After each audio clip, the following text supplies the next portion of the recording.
सो hey guys, तो आज मैं दोबारा से इस वाले मानवा को एक्सप्लेन करने वाला हूँ। वीडियो शुरुआत करने से पहले भाई वीडियो को लाइक और चैनल को सब्सक्राइब जरूर से ही कर देना। चलो वीडियो को स्टार्ट करते हैं। इस चैप्टर की शुरुआत होती है और हमें पास्ट का सीन दिखाया जाता है जब हाओ लिंगा अपने क्लोन की हेल्प से गेन से मिलने के लिए एक इल्यूजन वाली दुनिया में आई थी और वहाँ पे अपने एमसी से बोला था साफ एंड में यहाँ पे एक और चीज़ है जो कि मुझे तुम्हें बताना है, और ये बात इस बारे में है कि तुम किस तरीके से अपनी ह्यूमन वाली बॉडी में रिटर्न कर सकते हो। और भाई अपने ह्यूमन बॉडी में रिटर्न करने का नाम सुन के तो अपना एमसी एकदम हैरान हो जाता है और बोलता है क्या इस चीज़ के लिए मुझे मरना नहीं पड़ेगा जिससे कि मैं अपने ओरिजिनल बॉडी में रिनकारनेट हो सकूं दोबारा से। इसके बाद वहाँ पे सिस्टम आता है और सिस्टम डरते और घबराते हुए बोलता है कि मैंने उस चीज़ के बारे में तुमसे झूठ बोला था। तुम्हारे इस बॉडी के पास ये ट्रेट है कि जब भी ये डेंजर में आती है ये और भी ज़्यादा स्ट्रांग हो जाती है। इस चीज़ के लिए मैंने तुमसे झूठ बोला ताकि तुम मरने की कोशिश करो जिससे कि तुम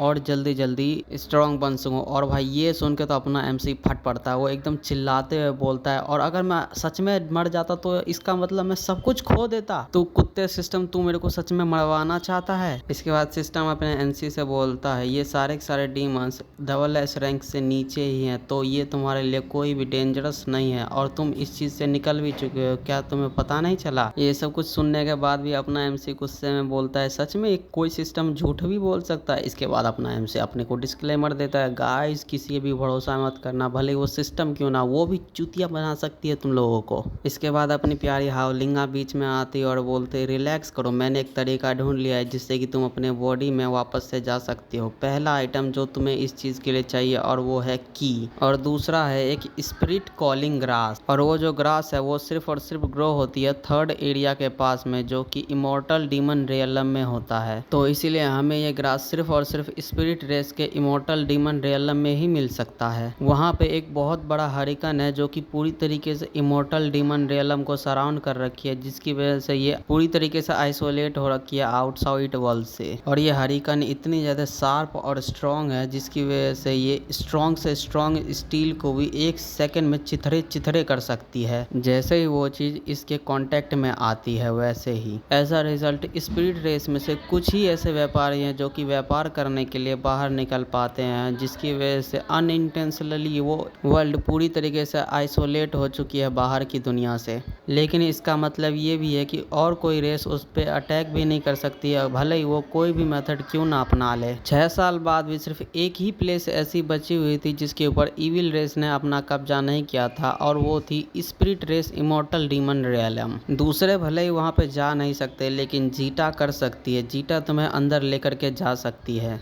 इसके बाद अपना एमसी प्यार से हावलिंगा के गालों के ऊपर हाथ रखते हुए बोलता है स्पिरिट रेस तुम्हारे फादर की रेस है तो तुम्हें भी तो वहाँ पे वापस जाना होगा ना। इस पर हावलिंगा बोलती है अगर तुम उनके ग्रेव के पास से निकलो तो उनकी ग्रेव के ऊपर थोड़े फ्लावर्स को रख देना मेरे लिए। तो अब फ्लैशबैक से बाहर आते हैं जहाँ पे अपना गेन उस हरिकन के पास पहुँचते हुए बोल रहा होता है हम इसके पास आ गए। गेन फिर जीटा से बोलता है क्या तुम इस हरिकन को पास करने के लिए तैयार हो, और भाई अपना जीता बोलता है ऑफ कोर्स भाई क्यों नहीं, चलो चलते हैं। इसके बाद जीटा पे राइड करते करते अपने एमसी को फ्लैशबैक आता है जहाँ पे वो और हावलिंगा जीटा के ऊपर राइड कर रही होती है, और अपना एमसी जीटा से बोलता है आखिर तुम कितना ऊपर जा सकते हो, जितना ऊपर जा सकते हो उतना ऊपर जाओ। फिर हमारा सीन प्रेजेंट में आता है जहाँ पर जीटा बादलों से भी ऊपर एकदम भाई आसमान की ऊंचाइयों में पहुंच चुका होता है। गेन जीटा से बोलता है हमारी डेस्टिनेशन ठीक तुम्हारे सामने है, चलो चलते हैं। इसके बाद जीटा भाई साहब एकदम तेजी में निकल जाता है और गेन भाई साहब चलते चलते बोल रहा होता है इमोर्टल डीमन रियलम में आ रहा हूँ। इसके बाद सीन शिफ्ट होकर के हमें फ्लेम नेशन के फर्स्ट प्रिजन का सीन दिखाया जाता है जहाँ सी मिंग बंधे हुए सी क्विंग से मिलने के लिए आ रखा होता है, जहाँ सी मिंग सी क्विंग से थोड़ी पूछताछ करता है, जहाँ पे सी क्विंग ने उसको बताया था कि इविल रेस की अगली टारगेट स्पिरिट रेस पे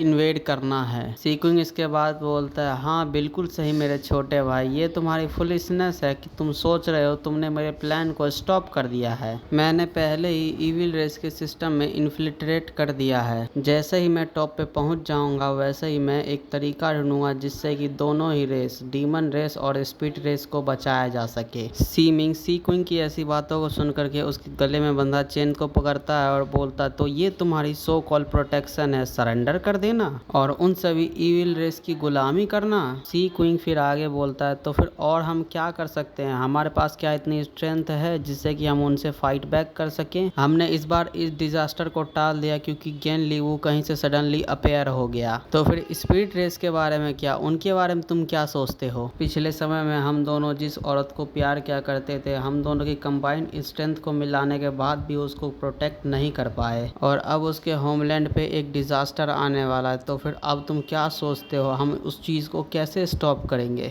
ये जो इविल रेस के ऑपरेशन होते हैं वो कम्प्लीटली डिफरेंट होते हैं हमारे डीमन रेस के बैटल से। इविल रेस का सबसे स्ट्रॉन्गेस्ट लीडर साओ डाई इस बार पर्सनली ट्रुप्स को लीड करेगा अटैक करने के लिए और इसके साथ ही स्पीड रेस की हर एक चीज पूरी तरीके से राख में बदल जाएगी। तो अब हमें यहाँ से सीन शिफ्ट होकर के दो बंदरों को दिखाया जाता है जो कि पेड़ पे गुलाटी मार रहे होते हैं और उसी के नीचे अपना गेन खड़ा होता है जहाँ वो आसपास के नज़ारे को देखते हुए बोल रहा होता है, तो ये है इमोर्टल डीमन रियलम, ये बहुत ज़्यादा ही डिफरेंट है हमारे प्लेस से और यहाँ की जो हवा है हमारे यहाँ से और भी ज़्यादा फ्रेश और क्लियर है। अगर ये इतनी बड़ी और सुंदर जगह ह्यूमन रेस से बिलोंग करती तो ये पूरी तरीके से टिकन वेंडर से बढ़ जाती बहुत ही लंबे समय पहले। ये सुन के जीटा बोलता है, तुम ह्यूमन रेस का मजाक उड़ा रहे हो और ये हमारे लिए बहुत बड़ी टैबू है और तुम लोगों को टैबू का मतलब नहीं पता तो किसी चीज़ को बैन कर देना। ज्ञान इधर नज़ारे देख ही रहा होता है कि तभी उसको एक खतरनाक सी प्रेशर सेंस होती है। इसके बाद जब वो पलट के पीछे देखता है और बोलता है आखिर यहाँ पे चल क्या रहा है। जीटा फिर अपने ज्ञान से बोलता है, मैंने एक एक्सट्रीमली पावरफुल फोर्स को सेंस किया जो कि बहुत ज़्यादा ही डेंजरस थी। जिस पर कि ज्ञान भी बोलता है, मैंने भी एक पावरफुल फोर्स को सेंस किया जो कि एटलीस्ट डबल एस रैंक या फिर उससे ऊपर तो जरूर से ही होगी। ज्ञान इतनी स्ट्रॉन्ग पावर को सेंस करके सोचता है कि मैंने इतनी इमेंस पावर अपने प्रीवियस लाइफ में भी कभी भी फील नहीं की थी। और फिर इसके बाद ज्ञान के हाथ में से जो ज्ञान का वेपन होता है वो डिसमेंटल होकर के कहीं पर भी जाने लगता है और भाई ये देख करके तो अपना ज्ञान भी हैरान। ज्ञान उस वेपन को रोकने की कोशिश करता है लेकिन रोक नहीं पाता है और फिर वो वेपन किसी के हाथों में जाके दोबारा से अटैच हो जाता है। इसके बाद हमें दिखाया जाता है ये करने वाला और कोई नहीं, ये एक बुढ़ा होता है और ये बुढ़ा अपने ज्ञान को बोल रहा होता है, हे तुम डीमन रेस से हो ना, आखिर तुम यहाँ पे किस लिए आए हो? और भाई ये बोलते हुए बुढ़े का स्टाइल और स्वैग तो देखो, ये तो भाई ऑरा एकदम 99+ में जा रखा है इसका। और एक और बात, ये स्वॉर्ड आखिर तुम्हारे हाथों में कैसे लग गई?